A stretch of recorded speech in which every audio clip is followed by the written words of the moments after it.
Good morning, everybody. We're going to start the press conference now. There will be questions following some brief remarks. If you can please be sure to state your name and outlet, and I will call on you from the sides. Thank you. Yes, of course. Thanks, everyone, being here today. Been an exciting couple days and still going on, this Atlas initiative. We're trying to marry up two critical things for the global future, which is trade.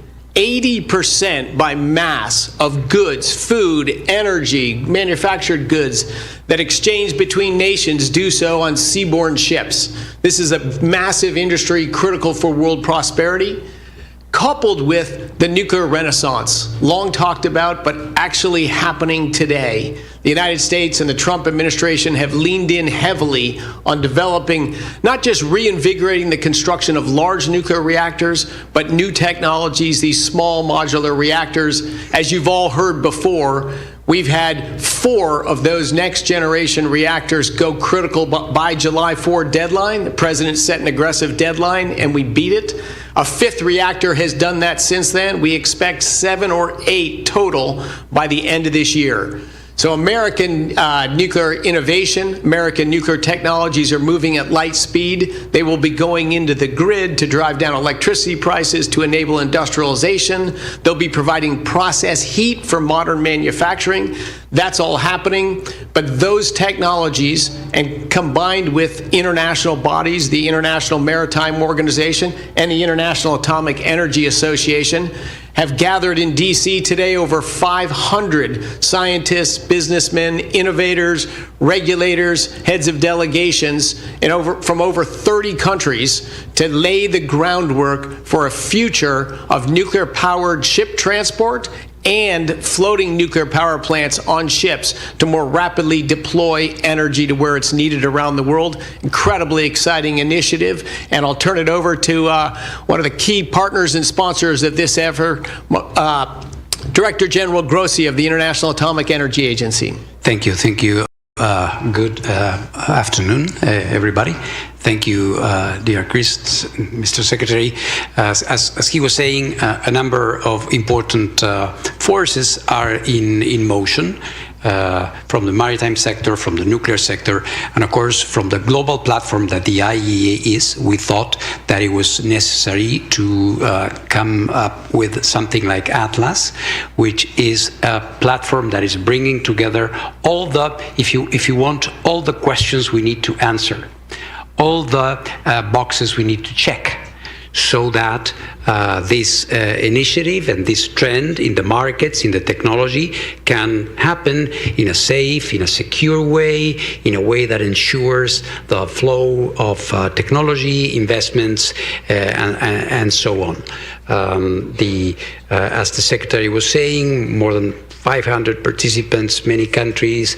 A statement has been agreed by more than 25 of those participating, and more are signing up, where countries are embracing the initiative, and soon in the fall we will start with a silent, perhaps less sexy technical work on the norms, as the Secretary was saying, with our colleagues and friends in London from the IMO, the International Maritime Organization, and with different countries. So it is really a historic day today, Mr. Secretary. I thank you very much for this leadership that you are showing on a global enterprise as this is. So happy to take your questions if you have any for us. Thank you very much.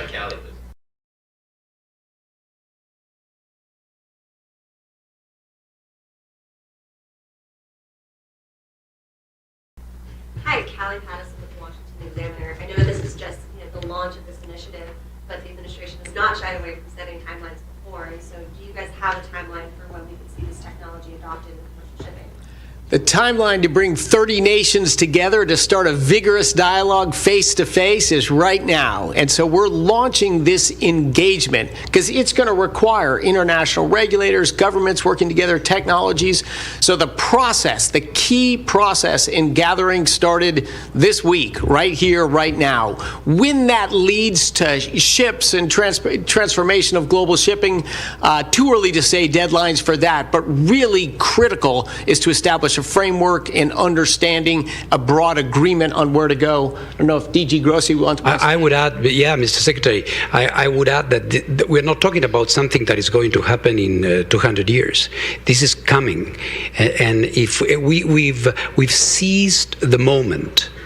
We understood, talking to the maritime industry, to the shipping companies, to ports, to container companies, that they are looking very intensively, and not now. They have been, over the past 5-6 years, looking into ways to make transport more efficient, cleaner, more reliable. It's a matter of costs, of course, but also a matter of efficiency. And as the Secretary was saying, when you look at the implications in terms of trade globally, this is going to be a big thing. So we realized that we needed to be, tackling this work immediately. Otherwise, with nuclear technology, you have a number of questions that ports may have to be addressing. It's a different kind of proposition that simply, oil or any traditional fuel. Imagine if ships, large-scale transport ships, traveled 50% faster than they did today. The same number of ships would deliver 50% more goods. And imagine if they needed to refuel every several years instead of every voyage. Yeah. Thank you. Amina Soyed with Energy Intelligence Group. I have two questions. One is for both of you, which is IMO approval needed of the net zero framework needed to backstop or create commercial demand for this initiative or for nuclear propelled shipping? Absolutely not. And even with that regulatory driver, can nuclear propelled shipping compete with other decarbonized fuels like methanol? And sir, I have a question for you. If decarbonized shipping isn't on the U.S. agenda right now, why deploy nuclear propelled shipping when it will almost certainly be more expensive? So decarbonized shipping is absolutely not on the U.S. agenda. We're a believer that if you invest or spend $1 on something, you better get more than $1 benefit. The IMO, this net zero shipping, of course, we don't have net zero shipping fuels. It's just a way to collect a global carbon tax, drive up the price of goods, create a new bureaucracy that's going to collect this money and do God knows what with it. So the United States stands firmly against any ideas that just lead to impoverishing humans and creating more bureaucracies. We don't stand for that. But we don't see that as all related to nuclear shipping. Nuclear is an incredible energy-dense technology that's going to bring incredible advantages. If we did it tomorrow, would it be more expensive than traditional shipping? Sure. But that's true of all new technologies, Can we build effective, safe, cost-efficient nuclear propulsion? Well, I think Hyman Rickover answered that question 70 years ago with the launch of the United States nuclear Navy, our submarines and our aircraft carriers. Now the next generation is do that commercially, do it cost efficiently, do it so the benefits exceed the costs. But we're doing this to make it better for humans, not as in we need an extra cost or a tax burden and we need to impoverish everyone just because we like this. We want to introduce it into the marketplace, let it compete. But when you turn private capital and innovation loose, what do you generally see? You see increased performance and reduced costs, and I see no reason we'd see anything different here. Ari? Hey, Ari Natter from Bloomberg. Good to see you guys. My question is, just given the attacks we're seeing on ships and the Strait of Hormuz and the Red Sea, why do you think now is the right time to introduce some nuclear into the commercial shipping equation? Well, now, because the nuclear renaissance is happening now. And this is a next generation application of nuclear technologies and nuclear renaissance. You mentioned a tax on shipping. There's lots of ways to generate power and energy around the world. I'll point out, if you look at the last 50, 60 years, number one safest way to generate energy on planet Earth is nuclear. So a tax on shipping, they don't impact at all what we're thinking about. These ships will be incredibly safe, incredibly robust, following standards and inspections from the International Atomic Energy Agency. No reason you can't have the safest ships plying the world seas powered by nuclear propulsion.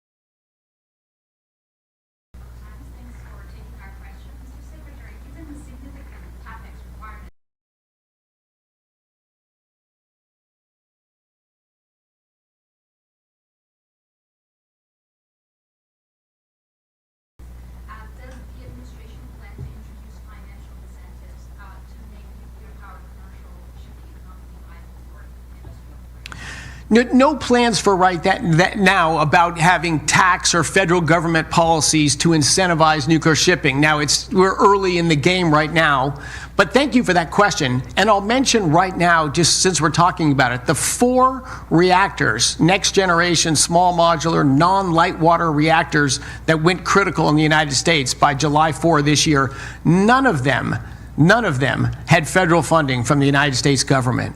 What we are doing is preparing a thoughtful,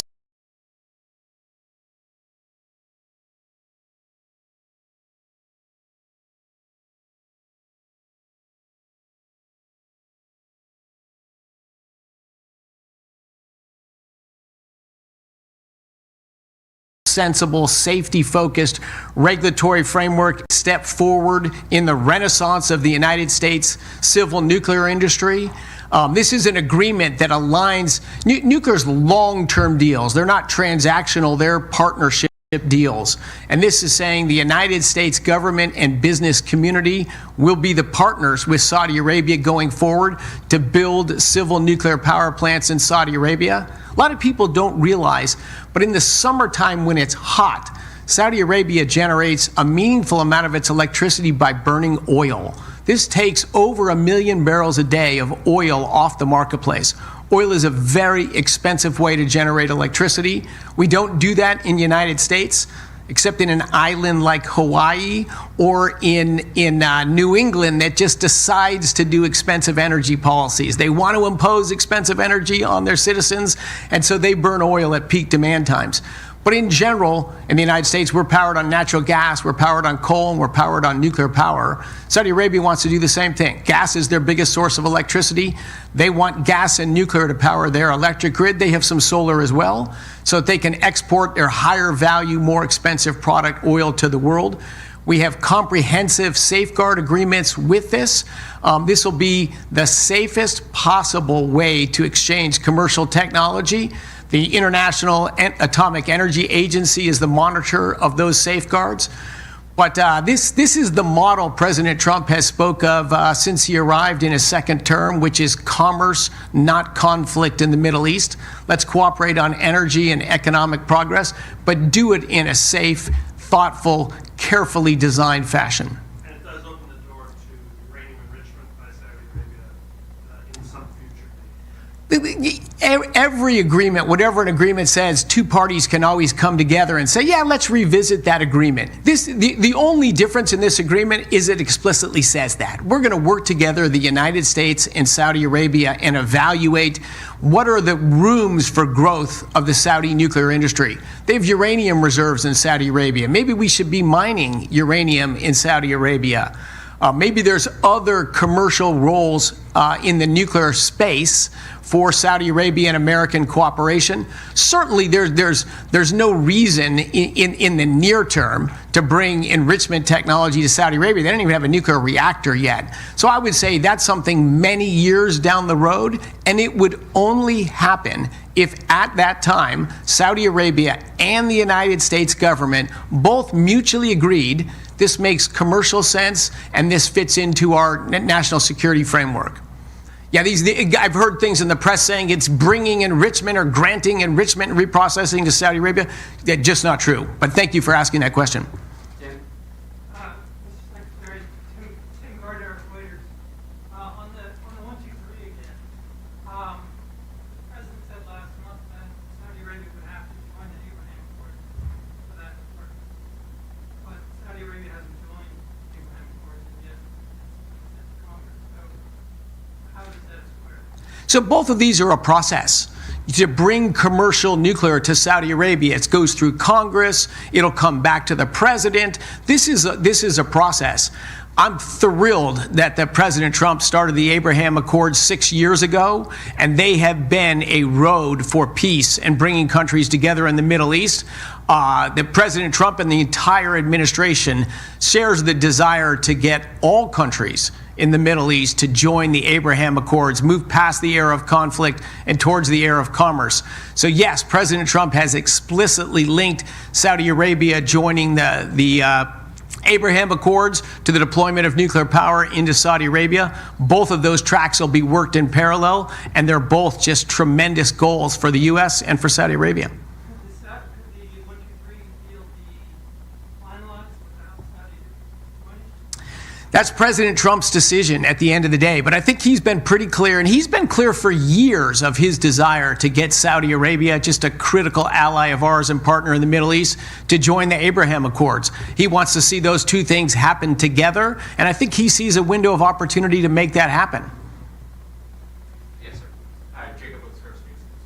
Just one question for each of you, if I can. Mr. Director General, you mentioned last night that you spoke with the Secretary about nuclear non-proliferation issues, including in Iran. Could you just update us sort of on the situation there and where things are going?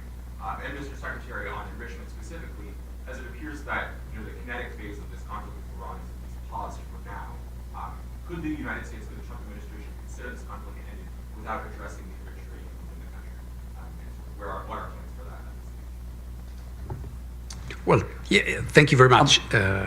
I think you, on Iran, you mentioned the word pause, and I think it's an accurate way to describe at least the nuclear chapter of that process. We know this is a multi-pronged process with areas that exceed the nuclear part, but I think it's fair to say that this is a very important, if we go back to the origins of this conflict, it is fair to say that we need to find an adequate solution and a long-standing and I would say predictable status quo when it comes to the nuclear issue in Iran. We have to remember that there's still 440 kilograms, a few 100 pounds of highly enriched uranium at 60%. There are many capabilities that are still there. So we have been working very hard with the Secretary and also with Steve Witkoff, with Jared Kushner, with our Iranian counterparts. So I think we have succeeded in identifying what are the issues and areas where we will have to work together to provide when the time comes, and we all hope this is going to be soon, where we can have this chapter as settled in terms of having predictable activity and not having yet another crisis as the ones that we have been seeing repeated themselves over decades in Iran. So as the Secretary General said, our strong desire is to end the Iranian nuclear program through negotiations and through inspections administered by the International Atomic Energy Agency. That has been the agenda of the Trump administration from day one. And we've not abandoned that possibility. I hope and expect we probably get to that eventually. But in the meantime, we can't control what the Iranian government does. This regime does not represent the Iranian people. They don't represent a future of peace and potential prosperity for the people of Iran. Our number one objective is they will not possess nuclear weapons. If we can do it through negotiation and inspections, that is absolutely the desired way. If it needs to be done through military means to destroy their nuclear facilities and the industrial might of Iran, unfortunately, we will do that too. We cannot have Iran threatening the energy supplies for the world forever. We cannot have an impregnable porcupine there that's been the biggest source of murder, terrorism, and instability, not just in the Middle East, but in the world. So one way or the other, we will get there. You mentioned enrichment. In the negotiations with Iran, we have repeatedly said, we'll do it, because their claim, of course, is, well, we're enriching because we want to have a nuclear industry. Well, we've said to them, no problem at all. We would work with you to develop a nuclear power industry in Iran. We can supply enriched uranium fuel for those reactors. If your desire is commercial power for nuclear energy, there's no better partner in the world to have than the United States, just as we're doing with Saudi Arabia. But that's a completely different thing. And of course, the Iranian program has never been about commercial enrichment. They wouldn't bury that hundreds of feet underground and lie about it and deceive us about it. They have a weapons program. Our goal, we will prevent that weapons program from ever achieving success. The best route to get there is a negotiated agreement where they abandon a weapons program, they rejoin the community of peaceful nations, and quite possibly they develop civil nuclear power in cooperation with the United States to the betterment of everyone. But one way or the other, they will not have a nuclear weapon. We'll do one last question, just to make sure we get around everything. Yes. Hi, Sarah Salem, Exchange Monitor. Just circling back to the Saudi 123 agreement, I know you have said that it's out of the question that Saudi Arabia would go through the uranium enrichment process, but what you say to and I guess this would be a question for the Director General as well, that the Trump administration confirmed to Congress that the agreement would not require Saudi Arabia to adhere to IAEA's additional protocol for verification, and there were other non-proliferation standards that were not in the agreement that are referred to as the gold standard. So why is this agreement seemingly different from other 123 agreements?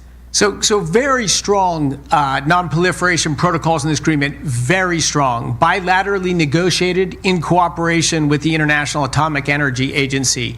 This additional protocol people hear about, I think the United States has 2 countries that we have a 123 agreement with the additional protocol. So that is one pathway to have rigorous non-proliferation standards, but there are multiple others. No country has more rigorous non-proliferation standards than the United States of America, and this agreement has very rigorous, very clear, very inspection, trust but verify provisions that leave myself, the government of the United States, and our partners in Saudi Arabia very confident that this is a civilian program, will remain a civilian program, and it will be verifiably a civilian program. And I'll turn it over to the head of the International Atomic Energy Agency, who will lead the inspections and implementation of these protocols. Well, thank you, Mr. Secretary. Of course, our mission is to prevent proliferation of nuclear weapons. So the IAEA could never participate or endorse any type of agreement that would leave loopholes in this regard. You are correct in saying that there are different alternatives. What I can tell you, and of course the bilateral agreement still has to come to us for consideration and approval by the Board of Governors, but we have been intensively working with Saudi Arabia, with the United States government, and what I can tell you is that the idea is that we will have a number of extra measures. I don't want to use the word additional, because the additional protocol, but it's going to be added layers of very stringent verification that are going to be focused, zeroing in on a number of activities that are going to be taking place when the agreement comes into force, of course, in Saudi Arabia, and that are going to be giving us, my inspectors, because they are the ones that are going to be out there in the field, checking that there is no deviation, that there are no undeclared activities, and so on. So we are confident that when the whole process, of course, you have a process, and this is in the domain of the United States. When all of that is finished, it will come to the IAEA. Director General of the IAEA will never put forward an agreement that would not guarantee non-proliferation, and this is the case for this agreement. Thank you all so much. We are out of time. They have to go to another event. Thank you. Thanks, everyone. Thank Appreciate you you very being much. here. Thank you. Thank you.